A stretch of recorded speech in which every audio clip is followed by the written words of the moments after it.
कहते कि जे सिंधव तोरा साहस बाऊ संसोरी मोरा धनुष बंदेरिहार शास्त्रा बाऊ के समान मेरा बैरी है। मेरा ध्यान इस कथन पर गया तो तत्काल मेरा ध्यान योग दर्शन के एक सूत्र पर चला गया। योग दर्शन का सूत्र कहता है अहिंसा प्रतिष्ठायाम तत्सन्निधौ वैर त्यागः। योगी जब अहिंसा में प्रतिष्ठित होता है तत्सन्निधौ उसका सानिध्य प्राप्त करके उसकी निकटता प्राप्त करके वैर त्यागः, वैर भाव का त्याग हो जाता है, वैर भाव समाप्त हो जाता है। किसका? जिसको योगी की निकटता प्राप्त हो जाती है उसका वैर भाव समाप्त हो जाता है। यह महर्षि का सूत्र कहता है। सामान्य मनुष्यों की बात छोड़ दीजिए, जिन पशुओं में हिंसक वृत्ति होती है, पशुओं में अगर उन पशुओं को भी ऐसे महापुरुष की निकटता प्राप्त हो जाए तो पशुओं की भी हिंसक वृत्ति समाप्त हो जाती है। वो पशु की हिंसा नहीं करते। ये सूत्र कहता है महर्षि। तो मैंने सूत्र को पढ़ा और पढ़ने के बाद मैं प्रमाण ढूंढने के लिए निकला कि ये सूत्र कहीं प्रमाणित है कि नहीं, कहीं सही है कि नहीं, सत्य है कि नहीं। तो मेरा ध्यान सीधे इनके गुरु परिवार की ओर चला गया, भगवान शंकर की ओर चला गया। आप लोग भी केंद्रित करें ध्यान भोले बाबा की तरफ। भगवान शंकर, भगवान शंकर के गले में सर्पों की माला है, सर्प आभूषण है। तो शंकर बाबा के गले में सर्प है और भगवान शंकर के एक पुत्र है जिनका नाम गणेश जी है। और गणेश जी की सवारी क्या है? गणेश जी का वाहन क्या है? चूहा। गणेश जी की सवारी क्या है? चूहा। और शंकर बाबा के गले में क्या? भैया भैया भैया, शंकर बाबा के गले में सर्प है और गणेश जी की सवारी मूषक है, चूहा है। अब जरा विचार करो कि कहीं सांप देवता को मूषक देवता मिल जाए तो समस्या खड़ी हो जाएगी। क्या सांप कभी मूषक को छोड़ेगा? नहीं छोड़ेगा। क्या करेगा? आक्रमण करेगा, भोजन करेगा। तो सांप में और चूहे में परस्पर विरोध है। और चलिए जरा, भगवान शंकर के पुत्र और हैं, देवताओं के सेनापति कार्तिकेय जी, जिनको आप लोग शरारन कहते हैं, खटबदन कहते हैं, स्कंद कहते हैं। तो कार्तिकेय जी की सवारी क्या है? कार्तिकेय जी की सवारी है मोर, मयूर। कार्तिकेय जी का वाहन क्या है? मोर। अब कार्तिकेय जी का वाहन मोर है और शंकर बाबा के गले में सांप पहले से है ही है। अब कहीं मोर देवता को सांप देवता मिल जाए तो समस्या है। क्या मोर कभी सांप को छोड़ेगा? नहीं छोड़ेगा ना। क्या करेगा? वो भी आक्रमण करेगा, भोजन करेगा। तो सांप में चूहे में और सांप में मोर में परस्पर विरोध है। और देखिए जरा, भगवान शंकर का वाहन क्या है? भोले बाबा की सवारी क्या है? नाम दिया, नंदी, बैल। भोले बाबा की सवारी बैल और माता जी की सवारी शेर। अब कहीं शेर देवता को बैल देवता मिल जाए तो समस्या बनी। क्या शेर कभी बैल को छोड़ेगा? नहीं छोड़ेगा। वो भी बड़ा विचित्र परिवार है। सिंह में, बैल में, सांप में, मूषक में, सांप में, मोर में परस्पर विरोध है। और देखिए जरा, भगवान शंकर के मस्तक पर चंद्रमा है और चंद्रमा में अमृत है और शंकर बाबा के गले में विष है। तो अमृत तत्व और विष तत्व। और देखिए भगवान शंकर के शीश पर गंगा है, जल तत्व, और भगवान शंकर का एक तीसरा नेत्र है, आज्ञा चक्र, तीसरा नेत्र। और ये तीसरा नेत्र करता क्या है?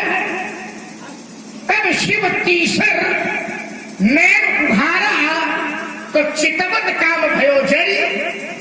हाँ, जरी इस शब्द पर बल है, जरी, जरी जलाना, जलना, जरी दाहक शक्ति, अग्नि तत्व।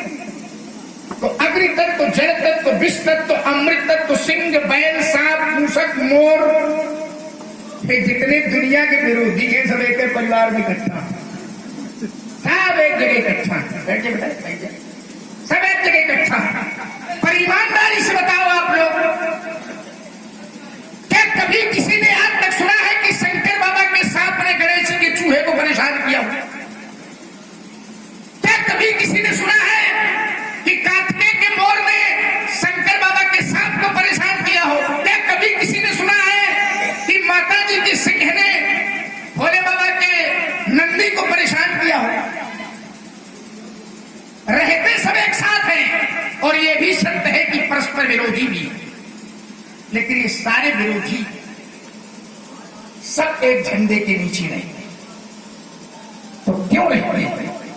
उसका केवल एक ही कारण है कि महर्षि का वो सूत्र कहता है, अहिंसा प्रतिष्ठायाम तत् सन्निधौ वैर त्यागः। योगी जब अहिंसा में प्रतिष्ठित होता है, उसकी निकटता प्राप्त करके वैर करने वालों का वैर छूट जाता है, हिंसा करने वालों की हिंसा छूट जाती है, पशुओं तक की हिंसा छूट जाती है। ये तो सूत्र कह रहा था महर्षि का, योग दर्शन का। हम जिस आधार पर खड़े वो ग्रंथ भी कहता है, करी माने हाथी, केहर माने सिंह, कपी माने बानर, कोल, वाराह, कुरंगा, मृगा, केहरी, कपी, कोल, कुरंगा और विगत बैर बिच रही सब। ये बैर भाव छोड़ करके सारे लोग एक साथ विचरण करते हैं, एक साथ रहते। तो मैं सोचने लगा कि जिसकी निकटता प्राप्त करके बैर छूट जाता और फिर वही बैर बना रहे। अरे करनी कर लड़ाई, जिसके दर्शन से लड़ाई छूट जाती है और वही लड़ाई बनी रहे। जय सिंहम तोरा सहस वाव संसोरित, जिसके दर्शन से शत्रुता समाप्त हो जाती हो वही शत्रुता बनी है। सो दिलगांव विहाय समाजा न तुम्हारे जिन है, जिसके दर्शन से मारकाट छूट जाती हो वही मारपीट बनी रहे। तो हाँ ऐसा है, लेकिन किन्हीं अपरिहार्य कारणों से अगर कभी इनको बैर विरोध की आवश्यकता पड़ती भी है, कभी जीवन में आवश्यकता पड़ी, तो इनका बैर विरोध केवल बुराइयों से होता है। किससे होता है? बुराइयों से। इनका बैर विरोध केवल दोषों से होता है, इनका बैर विरोध केवल विकारों से होता है। बाकी इनके जीवन का बैर विरोध समाप्त हो जाता है। अनैतिक कोई कार्य करे तो बैर विरोध, अधर्म का कोई कार्य करे तो बैर विरोध, बाकी इनके जीवन का बैर विरोध समाप्त हो जाता है। महात्मा जी प्रणाम। प्रसन्न रहो बेटा, प्रसन्न रहो बेटा। अब हम प्रसन्न हैं, अब देख रहे हो सब प्रसन्न। अब अगर कोई नहीं प्रसन्न है भैया तो कौन है? सब प्रसन्न, हम प्रसन्न, कौन नहीं है प्रसन्न? बाबा जी आप प्रसन्न रहो, आप भी प्रसन्न रहो ना। आप तो मुंह बनाए, देखो कहा कही रहा मुंह बना है, देखो वाह। इतना लालित ही शब्द में कोई मैं परिवारिक शब्द प्रयोग करता तो शायद उतना रस न होता। नहीं क्या रस बनाओ मुंह बनाए। अरे रस क्या बना, रसो वैसा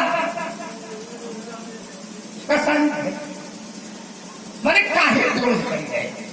और अगर क्रोध है तो क्रोध के मूल में क्या है, क्रोध का कारण क्या है, किस कारण क्रोध है? अकारण नहीं, सकारण कारण। क्या कारण? शंकर जी का धनुष टूट गया है बेटा। क्रोध का कारण धनुष का टूटना है। जी हाँ, धनुष के टूटने पर आप क्रोध कर रहे हैं। बिल्कुल। एक बात मैं आपको बता दूं, अगर क्रोध का कारण धनुष का टूटना है, धनुष के टूटने पर आप क्रोध कर रहे हैं, बहुत चौंक रहे कई रात बहुत चौंकी रहे, खोपड़ी में वारा गूंजे और कई रात बहुत चौंकी रहे।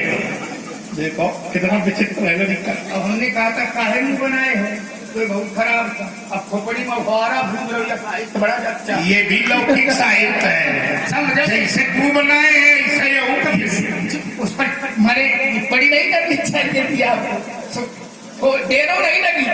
काहे खोपड़ी में वारा, तुमने सब किया है तो हमने भी लौटा दिया। जो हम करेंगे वो आप करेंगे, कि जो आप करेंगे वो हम करेंगे। जो फसल बोएगी वही नहीं, फसल नहीं। सुन लो, महापुरुष जिस मार्ग से चलते, शास्त्र कहता है महाजनों एन गतः सपंथा। शास्त्र की सुनाओ, महाजनों एन गतः सपंथा। मार्ग वही है जिस पर महापुरुष उसका अनुसरण किया जाता है। शास्त्र ये कहता है महाजनों एन गतः सपंथा। तेरे खोपड़ी में वारा भूज। अच्छा चलो तुम्हारी भाषा में उत्तर दे, कहाँ वारा भूजे? खोपड़ी में वारा। आप लोग जानते हो जब होरा भूजा जाता है, भूजते सब लोग बढ़िया लोग बैठे, अच्छे लोग बैठे, बहुत सभा का सबको अच्छा लगा। वारा भूजते वक्त देखिए, शास्त्र लोक और वेद दो पक्ष है, तो दोनों पक्षों को लेकर के हमारी चर्चा हो। वारा जो भूजा जाता है, भूजते भी हैं सारे लोग, तो वारा कैसे भूजा जाता है? अब जब हवारा भूलोगे आप लोग तो कुछ साधन की आवश्यकता पड़ती है, सामग्री को जरूरत पड़ती है। कैसे? बिना सामग्री कैसे हो रहा भूलेगा भाई? ठीक ठीक, बिना सामग्री के हवारा नहीं भूले। तो पूरी सामग्री तो फुफड़ी में धरे। बादशाह देखो कितना विचित्र लड़का, हमारी जटाओं को ये जो है सामग्री बता रहा है। आप कह रहे हो कि फुफड़ी में हवारा भूले तो हमें सामग्री वही दिखाई पड़ी, तो कहाँ भूले? आओ तो बिगड़ा है लड़का तुम। पाव कैसी रही? ठीक रही, बढ़िया। कह रहे हो कि बिगड़े। अच्छा क्या है भैया, हम बिगड़े हैं। बिगड़ कौन रहा है? बाबा बिगड़ रहे हैं। जैसे कोई क्रोध करे, हमें छुओ ना, नहीं गड़बड़ हो जाएगा। हम तो सत्य के खिलाड़ी हैं। जैसे कोई क्रोध कर रहा हो तो हम लोग कहते हैं बिगड़ रहे हैं, तो कौन बिगड़ रहा है? हम बिगड़ रहे हैं कि बिगड़ रहे हैं? बिगड़े हम, तुम ही बिगड़े। हम बनाने वाले थे, आप बिगाड़ने वाले। शास्त्र भी कह रहा था, सुर मुनि नाग नगर नर नारी सोच ही सकल त्रास पुर भारी मन पछताए सीय महतारी बिग अब समरी बात। किसके कारण? भगुपति कर स्वभाव सुन सीता और अर्धन्यमेष कल्पसम। कहां से बिगड़ रहा है? कौन कह रहा है कि किसके कारण सब बिगड़ रहा है? लक्ष्मण के कारण, इनके कारण। चलो अच्छा, बहुत धनवी तोरी लड़काई कब हुना सरिस असरिस असरिस असरिस असरिस कब नकीन। महाराज महाराज मैंने बाल्यावस्था में बहुत सी धनिया की। अरे जब बहुत दौड़ी थी तब आपके दर्शन नहीं हुए थे। आज बहुत नहीं एक घंटा है, दर्शन की बात कम करे। आज तो बहुत बढ़िया वाला प्रदर्शन हुई रहा है। ये प्रदर्शन बंद करो और प्रिय दर्शन करो। क्या यही धन पर ममता? इस धनुष पर आपकी ममता है। और अगर ममता है, अगर ममत्व है, तो क्या ही हेतु? इसका हेतु, इसका कारण क्या है? पूज्यपाद प्रातः स्मरणी महामना श्रद्धे आदरणीय महामहोपाध्याय परिव्राजकाचार्य शब्दों के चुनाव में कोई गड़बड़ी तो नहीं है? स्तुत्य वरेण्य हम जानना चाहते हैं ये गणपत ममता ये हेतु क्या है? रुको रुको जरा, ये चुटकी का है बजा रहे हो, इतना हल्का माने और चुटकी बजा के प्रश्न पूछो। देखो कैसे इसका व्यंग देखो, वाणी के साथ साथ हाथ पैर भी इसके चल रहे हैं। क्या कह रहे हो कि चुटकी का है बजा रहे हो? और क्या? इतनी बातें रखी हैं योग दर्शन से लेकर के मानस तक के सारे प्रसंग रखे हैं, तो आपका ध्यान अन्य ग्रंथों के प्रसंग पर नहीं गए, आपका ध्यान केवल कहाँ गया? चुटकी पर।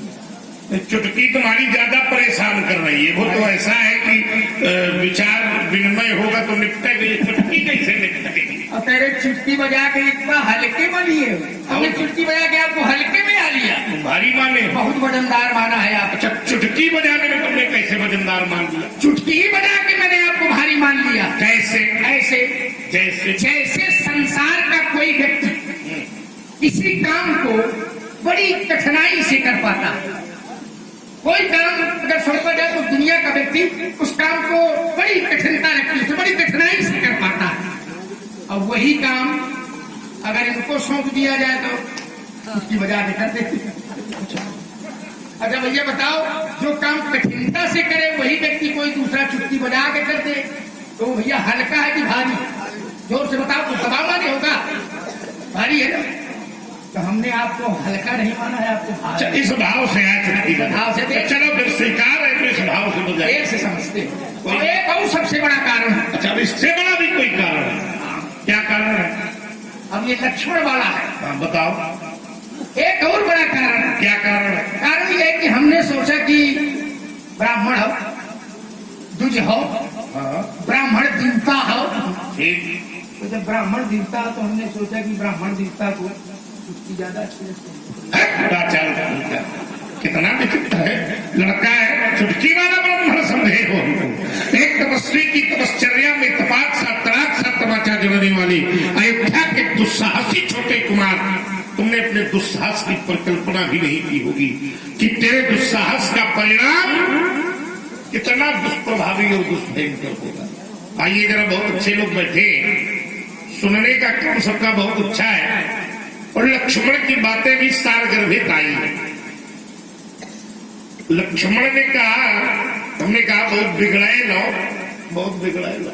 तो बोले जो क्रोध करता है वो उससे कहता है बिगड़ ही रहे। तो अगर क्रोध से बिगड़ना है तो तुम पहले के बिगड़े बिगड़ाए। लखन सकोप वचन जब बोले तो डगमगान मही दिग्गज, तो हमसे पहले तुम बिगड़ चुके। अगर बिगड़ने का भाव क्रोध से है तो क्रोध तो तुमने भी किया, तो तुम हमने यानी ठीक कहा कि तुम बिगड़ाए ना। ठीक, चलिए आइए। लक्ष्मण ने एक जो है योग दर्शन का बड़ा सुंदर सूत्र पढ़ा महर्षि पतंजलि का, और उस योग दर्शन के सूत्र में अहिंसा प्रतिष्ठायाम तद सन्निधौ वैर त्यागा, और इस सूत्र को राजकुमार लक्ष्मण ने हमारे गुरु परिवार से इसको सिद्ध किया, शंकर जी के परिवार से। अब बेटा हमारे गुरु जी हैं तो हम ज्यादा जानते हैं, तुम थोड़ी जानते हैं। पहली बात इस सभा के मध्य में कह रहा हूं कि सूत्र से मेरा कोई विरोध नहीं है, सूत्र तुम्हारा 100% सत्य है, 100% सत्य है। लेकिन जब उसी योगी को कोई छेड़ता है तो फिर उस योगी की अहिंसा छूट जाती है और उसके जीवन में हिंसा प्रवेश करती है। अब हमारा गुरु परिवार है तो हम जानते हैं, हम बताएंगे तुमको। जिस भगवान शंकर की तुमने पूरी सिद्धि के साथ विष अमृत शेर बैल करके पूरी सिद्धि दी, उन्हीं शंकर जी को एक बार उनके अपने पुत्र गणेश जी ने छेड़ दिया तो शंकर बाबा ने त्रिशूल उठाया और गणेश की गर्दन, अब ईमानदारी से बताओ, गर्दन काटना हिंसा है कि अहिंसा? बाबा बहुत धीमे बोल ही रहे हो, कुछ लक्ष्मण का दबाव मानने हो मैं चिंता न करो, खूब उत्साह से बोलो। दबाव तो इधर है। रुका था थोड़ा बढ़ जाता है। विचार करिए, गर्दन काटना हिंसा है कि अहिंसा? हिंसा, गर्दन काटी। अब अगर ये सूत्र सर्वकालिक है तो भला गणेश जी की गर्दन क्यों काटी गई? है पशु जी की नहीं? बेटा धोखे में न रहना, भला हम भी उसी गुरु के चेला। और भोले बाबा के हाथ में था त्रिशूल, छेड़ा था गणेश जी ने तो काट दी गई थी गर्दन। हम भी चेला उसी गुरु के, न त्रिशूल सही तो फरसा तो आई है। इसलिए छेड़ने का प्रयास तुम न करो। जब गणेश जी नहीं छोड़े गए तो तुम इस खेत की, अभी हम नहीं कहेंगे, आप लोग कहो, तो छोड़े तुम भी नहीं जाओगे। इसलिए सुनी मुनि वचन लखन मुस्काने और बोले प्रश्न धरे अपमाने, ये प्रयास न करो। चलिए, तुम्हारा एक शब्द हमें अच्छा लगा। तुमने कहा यद्यपि इनमें विरोध नहीं होता, लेकिन जब कभी आवश्यकता पड़ती है तो इनका बैर विरोध विकारों से होता है। विकार है, लेकिन विकार जब सशरीर आकर जब तक इनको नहीं छेड़ते तब तक विकारों को भी ये नहीं छेड़ते। आइए जरा, जिस समय जब तक कामदेव सशरीर सुरक्षित रहा, कब तक? जब तक उसने भोले बाबा को नहीं छेड़ा। ईमानदारी से लोग बहुत अच्छे श्रोताओं की कोटि बहुत अच्छी है। और जिस समय उसी काम ने भगवान शंकर के हृदय में 5 बार मारे तो तुमने कथानी सुनाई थी कि तब शिव तीसर नयन उघारा और चितवत काम भयउ जरी छाड़ा। कामदेव जलाया गया। तो क्या लगा सिद्धांत? काम ने उनको छेड़ा तो काम भी नहीं छोड़ा गया। इसलिए राजकुमार लक्ष्मण, तुम भी हमें छेड़ने का प्रयास न करो, नहीं छोड़े तुम भी नहीं जाओगे। इसलिए एक परामर्श है बेटा, ये ममता जैसा आरोप हमारे ऊपर लगाने का प्रयास न करो, क्योंकि हमारे जीवन में ममता नहीं हो सकती। भाई तुमने जो बहुत सी तोड़ी थी वो तुम्हारी व्यक्तिगत मनोरंजन का विषय हो सकता है, लेकिन जो आज एक टूटा है वो मनोरंजन का नहीं, वो हमारी श्रद्धा का विषय है, हमारी भक्ति का विषय है। और तुमसे ममता जैसे शब्द पर प्रयोग डाल रहे हो। इसलिए रे नृप बालक काल बस बोल तो ही न संभाल